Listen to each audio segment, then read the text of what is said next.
Cool. So you've got your cup of tea there as well. Yeah, I Awesome, had a nap. I just had a nap. awesome man. This is the life of a PT, having a nice little nap and then a coffee.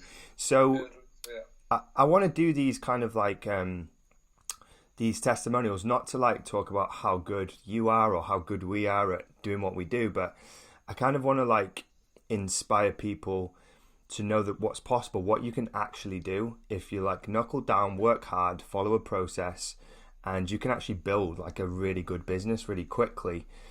And that's really why I want to do these things and really just drill down into kind of the process that you went through and where you were before yeah, we started this, right? Because I think this is really kind of inspiring for a lot of people, particularly if they're not where you've just got to in the last 30 days. I want yeah, them to sure. see what's possible, yeah? So let's just rewind a little bit. And I just want to say it was a pleasure working with you. Like, it Yeah, you was too, it by was the a way. breeze. You took everything and you smashed it, and I couldn't be happier. I think James, who you were going head to head against, he's Yeah, he's about to close his 16th client. yeah. I just got one earlier, and I waited to hear back from one, which would be 16 as well. Oh, So okay. So you're last 2 still days knocking down, him in. last 2 days down. Love it, love it. But yeah, great effort on both of your parts. You did absolutely amazing. So couldn't be happier for you. But let's just rewind to the start because we were kind of we were in touch for a while, and I think this was like before you became qualified again and did all your training. But let's just rewind to kind of like the start. Maybe how you came across me to begin with, and then where you were before we first started. Really. Yeah. So basically, I was working in. I'd been self-employed personal trainer before. I'd done personal training quite a few years back, and then just being young and not really seeing instant money, I just left and went into a job that done sales. And then when I moved in recently with a friend who I used to work with, who's also a personal trainer, that kind of was spurring me on to go, you want to do this, go and do it. And I guess obviously I was looking up a few things, and then I saw your ad on Facebook. I never click on ads on Facebook, ever. Ever, never click on them. I saw it a couple of times, I just watched a couple of the videos, and I was kind of umming and erring about going into personal training full time, was going for it. So then that's when I just kind of thought I'll send off an email, see if I get anything back from them, which you did. Obviously, I spoke to you, and at that point, I still couldn't go into a gym for like a month. So you pretty much just said to me, get yourself in the gym and then come back and talk to me again, and we'll do it. So in that time, I spent that kind of month. I handed my notice in because I knew I was going to leave regardless. And then I kind of spent that time continuing to follow. I joined the group on Facebook, continued to follow a few things with you and look at the other results from other people and follow the comments. And I spent that month pretty much, I guess, doing my own market research on your company really and Stalking, people, just stalking me stalking pretty much, from a just stalking distance. and making sure just to see if it was legit.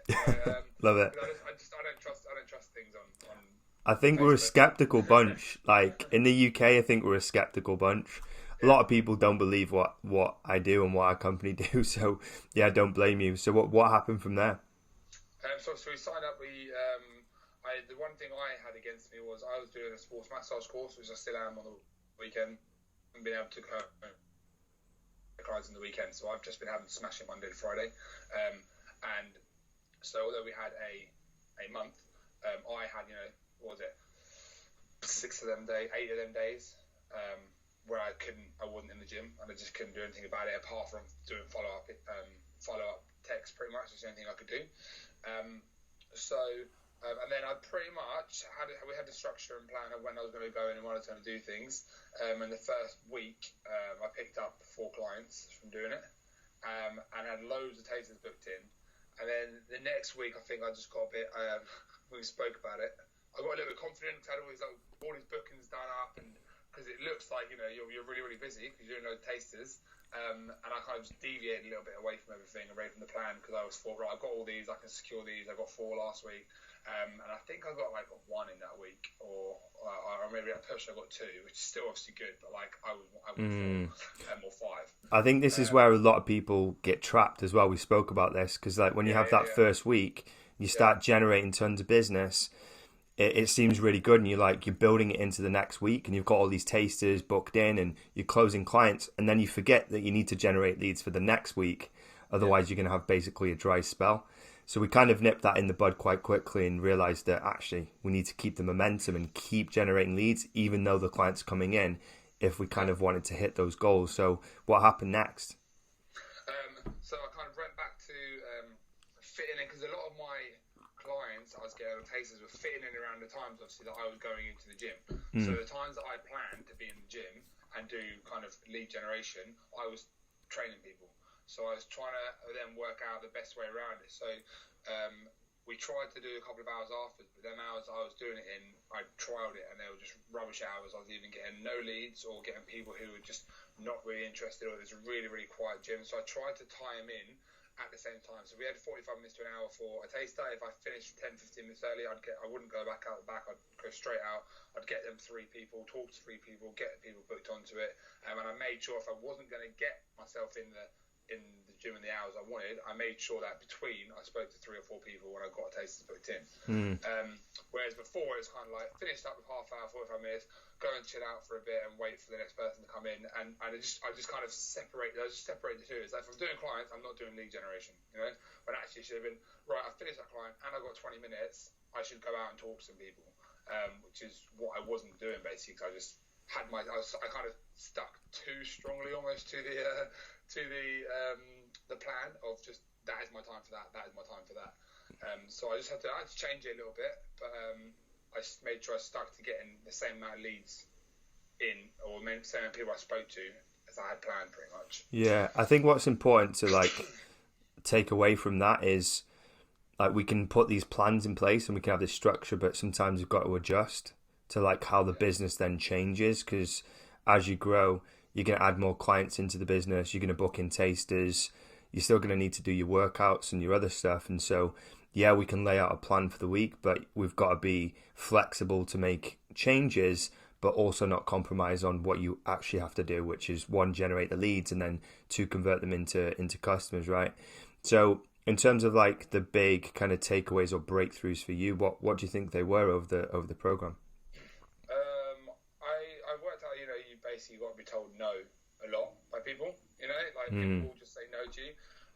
It's one of the things, speaking to kind of other trainers in the gym, who don't go and talk to people, they say, I don't want people to say, they're just going to say no. And for me, it's kind of like, well, yeah, they are, but it doesn't matter, because at the end of the day, everyone you say no to, everyone who says no to you, there's always going to be one person to say yes, and so I went from doing, I think I mentioned to you before, I think I had 4 hours in the gym, and every single person I spoke to said yes to have a taster, yeah? So I was really buzzing. And then the next day when I had maybe only one of them free doing it, I was really wound up within the first, and I just left the gym, and I was really angry. Yeah, I remember you saying that as well. You were pissed. I was so angry, and I was just so I went and sat in Nando's, and I had a Nando's. Nice. And then kind of went back in 2 hours later, and I was a bit more refreshed. But that was more because of the fact that I'd gone through having so many people say yes. So when people started saying no, I started to get wound up. But then I just started to realise that the main thing you need to understand is you pretty much, as a personal trainer, need to fail every single day, because you will. They'll say yes, and then when I say fail, I mean anything people will tell you no. You won't get the results you want from people, because that's just what people are like. But you will. So we had a lead. I said I talked about 90 odd people, I think, in a month. So I've done a lot more than that, because I think I've got about 87 contacts on my phone. But out of them 87 contacts, I've got 15, kind of 16 paying customers. So that's from people who willingly gave me their contacts. 16 of them have become paying clients, which obviously there's probably another 20, 30 of that who said just flat out no to me. So, just have to manage to deal with rejection a little bit better, and just learn how to focus on the ones which you think are going to come in on you, really. That's kind of the main thing I took from that. Yeah, I think that's a really, really important point for everyone to understand is you've got to get more comfortable with hearing no. Yeah. Because you really just can't avoid it in this business. We're in the business of sales and marketing ourselves, and certain people are going to respond well, certain people aren't. And it's not always personal. It's just they might have a trainer, they might not want a PT, they just might want to train on their own. right? Yeah. There's lots of different reasons, and we can't really take it personally, but we've just got to pick ourselves up and keep going out there and generating business. And it's great to see that you've kind of had that realization that no is part of the process. It's not something to fear. It's part of what you have to do. You have to experience no. And also, like, I think we spoke about it before, it's the person looking for the type of person who you want to train with. It doesn't really work. Because what I worked out was, there's a couple of people I spoke to. Like, in fact, my last day, when I said, "Oh, this woman who's coming in, she's really promising. She's gonna, I reckon she's gonna sign up." She was the only person that just no-showed me on a taste. Everyone else gave me a text or something and said, "Oh, sorry, I can't make it." But she was the only person up on all that last day to get me my final person. Just no-showed me and didn't turn up. But I was dead certain that she was going to sign up. And the person before that hadn't replied to me for 2 weeks, because he'd been away, so I booked him in 2 weeks in advance, which is I wouldn't normally do, but I just wanted to get him in. Hadn't replied to emails, didn't give me his number, he only had an email address, and I was thinking this isn't going to happen. But I was there, he turns up and then signed up with me. So it was like kind of also not thinking, just because that person's not done this or that, or just because this person is so keen on you, doesn't mean they're going to sign up with you.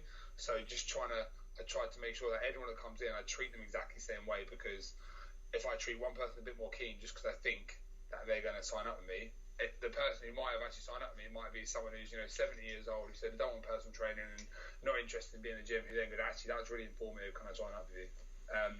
So yeah, just not trying to be picky about who you go for, really. Yeah, that's a really important point. Like it's easy to make assumptions, and like your gut gets it some of the time. Like once you're getting more experience, you can kind of make calculated guesses. This is going to go one way or the other. But again, like you can't always make assumptions. And what we need to remember is we need to show up every single time as if they're going to sign up. Because if you show up and make assumptions that they're not going to sign up, then you'll actually sabotage the sale yourself, because you won't show up in the way you need to and give them everything you've got to convert them, because you've already checked out. It's kind of like when you move in jobs as well. Do you know when you like have that decision that you're going to leave somewhere, or you're in a job and you're like, "I don't want to do this anymore," then you make the decision to look at another job or look elsewhere. You kind of check out, don't you? And then your level of work for that company changes. There's no doubt about it. It's different. And it's the same with making assumptions about clients. If you think, or prospects, if you think they're not going to sign up, you won't give them the same experience as someone who you think is going to sign up. So I think that's a really important point to make. So just to summarize, in terms of like new clients, you said 14 to 50, is it 15 now? Yeah, so one said yes. I said I'll give him till tomorrow, because I booked him in for next week. So I said to him, because I'm not in the weekend, he said he's definitely up for it. He just needs to think about something. So I said I'll talk to him tomorrow. So today I'll find out today.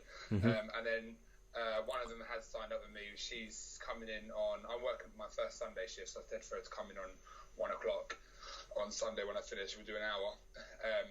And then hopefully I'll get her put onto a block. So she's paying for that hour. We've done a taste test. She's paying for that hour.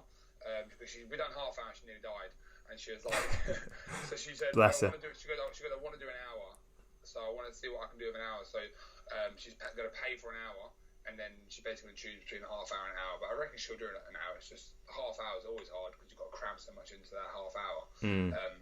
So yeah, I'll get her on a block of an hour of hours. Awesome.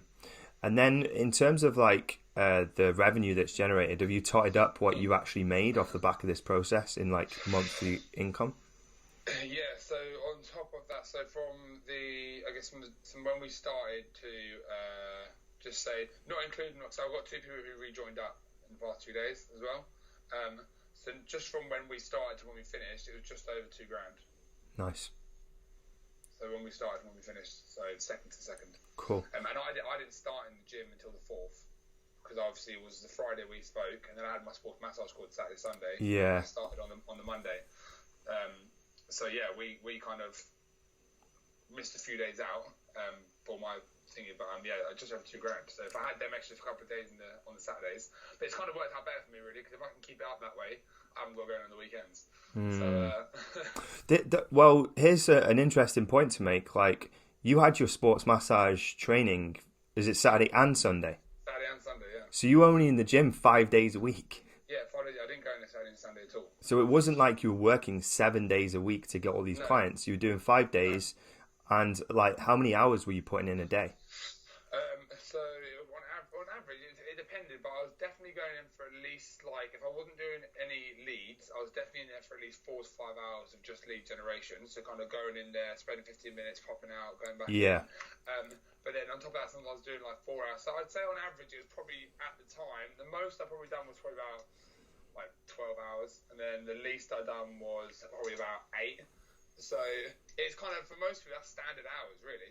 Most people will spend like, 12 hours a day at work. Some people spend 8 hours a day at work. So it was up and down, but it was never really less than 8. But the way I kind of saw it was, I can put a lot of effort into these Monday to Fridays, and I don't have to do the weekends. I do like my weekends. So if I can get as many people in on the weekdays, which I think I've got at the moment. So even now that I know my weekends are becoming free, I'm still not offering them at the moment. I'm just saying to people, I've got this, and this free. And they go, can you do the weekends? And I just said to them, sometimes I do, but I'm always normally... Sometimes I'll say something like, maybe I'm doing a class somewhere else, or just rather than saying to them, I don't want to train you on the weekend. And it works, because if you give someone the time that you offer and what you want to do, they'll take it. Because if they want to train with you, they'll take it. So and that seems to work so far. So that's best way. I'm gonna kind of stick with that for now. Awesome. Hopefully. So, like, at the end of our kind of 30 days together, we kind of set some expectations of what you were going to do next, right? So what's the next 30 days got in store for you? I might be pushed into doing what we spoke about, because the gym I work for, you currently do hours for them, yeah? But they're doing a system, I think, come the start of June, where what they'll do is they'll pay you like £480 or whatever, yeah? And then you get holiday pay and sick pay and stuff like that, yeah? But you pay that back to them as rent. Okay. You then go on like a PAYE for them, which means I get taxed on that money, even though I'm not seeing it. I get taxed, so I've kind of thought to myself, well, I don't want that. So it's come the 1st of June, end of May. We're having a meeting to go out next week. That's kind of twisted my arm to say, well, I'm not gonna be doing that. I'm gonna have to go rent, because I thought I twisted your arm enough. Well, it did twist my arm. That kind of put the final net. That was literally straight after our meeting. Yeah. We spoke. We got that text through, and I was just like, it kind of made me love it. So, yeah, I'm gonna love it. I'm gonna have to. So Awesome, man. Make it happen. It kind of made me fall into place. So. Make it happen. And like, anyone listening to this, we just broke it down and we're like, let's look at the figures. Let's look at the facts. What have you done in 30 days? Imagine what you can do in another 30 days. Even when you go to rent, you can absorb the rent if you've got no more clients anyway. But it's going to give you, 12 to 15 hours back? A week, yeah. A week to then go out and generate leads and do business. Or have 10 to 15 hours back to have naps like you want to do in the day. Do you know what I mean? So either way, like, it's going to be positive for the business and it's going to give you more time back. So it's just a no-brainer, but I think it's important that you have the confidence level that you can get the clients. And what we did say was, you've got 14, 15 new clients, but some could leave, right? Some might not sign. So it's always nice to create a little bit of a buffer so that you can absorb any people leaving you, even with the exposure to the rent. So yeah, man, sounds like you're all set. Any kind of words of advice for anyone kind of starting out, going into a gym, or maybe they've not got the clients that they want? I want to make sure this is also valuable for people. So yeah, what would your advice be now that you've been through the program and you've seen what you need to do? Yeah. One thing to be able to do when you start the program is just stick to the scripts you're given, try and learn it, because I definitely think the more that I originally started off with it printed out in a file and flicking pages, and it's quite hard. You can't really hold a file up like this, or you can't hold it down that they can see it. You don't want them to see along the top, kind of basically you telling them that you're working them, basically. You're going through a stage process with them. You don't want them to see that. Yeah. So when I had it on like a tablet or a laptop, it was much better because I could read it in front of me. I could just swipe up and say, I've got a few questions to ask you. No one questions if you swipe up. It's just being a bit more organised in that sense. So being organised when it comes to sitting them down in the consultation is quite key. But the one thing I found as well is just making sure that you find the right hours to be in the gym and talk to people, because sometimes it might sound good being in the gym all day, like you can waste a lot of time being in the gym in the wrong hours, which I did do for a little bit. We trialed out the 1 o'clock, 2 o'clock slots in that gym, and it was just awful. Like I've never got so many no's or so little people in the gym. So finding out, and sometimes that'll take you like a week or two, like just finding out the right time slots to be in the gym. But then what I also found out was I found out the right time slots, but then I also knew everyone that was coming in at the time slots. So maybe kind of shifting up on certain days. So if I was in the morning on a Monday, I was in on the evening on a Tuesday, I'd switch it. I'd go in on the evening on the Monday and the morning on the Tuesday. So make sure you have the right time slots, being organised when you go into them consultations as well. And just kind of one thing I found quite useful for me as well is keeping track of, this kind of as you go into it a little more, keeping track of what clients have what left. So I've kind of created like a sheet where I've got it color coded, so I know if someone's got 4 sessions, 2 sessions, 3 sessions left. So then coming up to a week later or 2 weeks later when they're coming up, that you need to say to them, you've got to factor in that's their last session. So you need to either think of something special to kind of keep them there, or think of a way to factor in time you've got to go and talk to them. So like that client today who ended his sessions today, I done like a challenge day with him. So the last day was just was that Ben? That was Ben, yeah. Because we spoke about Ben, and we were thinking about putting him on 2 times a week or upselling him into another block. Did he go on that? Yeah, so he upsold to another. He got another block. He got another block of once a week. He wanted to do twice a week, but he couldn't because he's got a holiday coming up. Got you. And also he went on a stag do this weekend, so he said he hasn't got the money for it this month. So, but that's this month. But you got him to sign up again with you. My first 2 clients I ever got. Both their packages ended. One ended yesterday, one ended today, and both of them rejoined. Awesome. So, perfect. That's good. Flawless. Flawless. So as long as I keep that up, 100% hit rate, that'll be good. Yeah, I suppose now though you know the process to what happens at the end. You sit them down, and you basically sell them the benefits again. And the quicker we get these people on reoccurring payments, the less is going to be kind of like a reframe to think about whether they need to spend that money on personal training, which I think is really important for everyone to know. If you can get people on reoccurring, it's going to make your life easier, and you don't have to have that money conversation every month, and it will just go out. And sometimes it will just go out, even if they're on the edge, and then it will go out of their account, and they'll go, fuck it, I'll do another month. I've done it. When I was thinking of cancelling, and I just went, I'll do another month. It's gone out now anyway. I'd rather just do it than just try and get the money back. Yeah, I know, it's fine. And the last thing I kind of noticed as well was I kind of noticed more probably the last 2 days. There's only in the gym I'm in, there's one trainer that's really kind of like smashing it on his own. He has like an online system. He does classes. He does personal training. He probably gets most of his income through classes. And I was sitting down. What I've noticed is me and him seem to both gravitate to the same places. So wherever else sits in the staff room, I'll go to the PT consultation on my own on the table, and I'll be typing things up and working things on my own. And then he comes in. So when I walked in the other day, he was there, and I was, "Oh, you busy?" He was like, "No, you can come in, it's fine." And he was in there on his own, doing his own thing, working for his finances and things like that, just like I was. And the kind of level of conversation I had with him about like business, personal training, and stuff like that was far more valuable and far more interesting, and it gets motivates you a bit more because I was talking to the right person about the same things he want. He was saying to me, what you're doing is exactly what I done when I come in. Yeah, he goes, and then what he's doing is exactly what I want to do. So it was kind of, if you can find, it's unlikely that all the trainers in the gym are going to be like that. If you can find a couple of trainers in the gym around you that are just smashing it, go and talk to them. Right, and just general chat with them, sit with them, because it's already him saying that last night has already pushed me on to go on to work out with my clients more about their nutrition. So I'm looking into other platforms now where I can help create diet plans for people, which I was kind of ushering away from and not thinking I really wanted to do, like full-on diet plans. But I've found a few systems. One was actually on the Coaching Ignited page. When you posted the thing about the recipe plans. Oh, the Exceed Nutrition. Yeah, but then that lady below, she posted something for what she uses. Yeah, I think it was Sabrina that posted it. That looks really good. That looks really interesting. And it's got hundreds of different profiles and things on there. It's quite pricey though.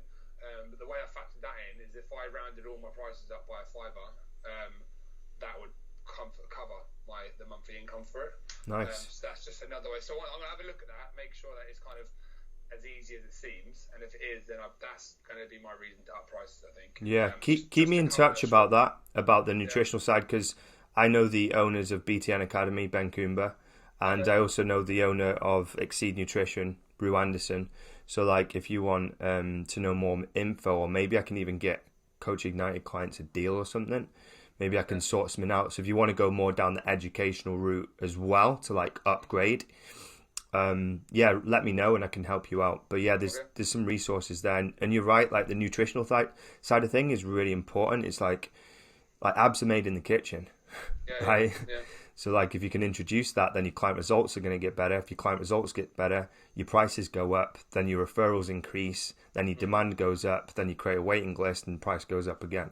So it has a knock-on effect onto everything. So yeah, smart move, man. Right, so really pleased for you and excited for the future. And it doesn't have to stop here either, because we talked about more. There's always more to do and further to go. So yeah, I'm really excited for you, man. Yeah, me too. Hopefully, I'm just trying to get a couple more clients on board, and then start pushing forward in the nutrition side of things. And then obviously, got my sports massage coming in as well. So learn how to work out to factor that in as well, which would be a good little bit of pocket money. Awesome, man. All right, buddy. I'll let you go, but cheers for jumping on and doing this. It was great catching up with you, and just want to say well done again. You absolutely smashed it. Cheers. All right, I'll speak to you in a bit. All right, buddy. Take care. Bye.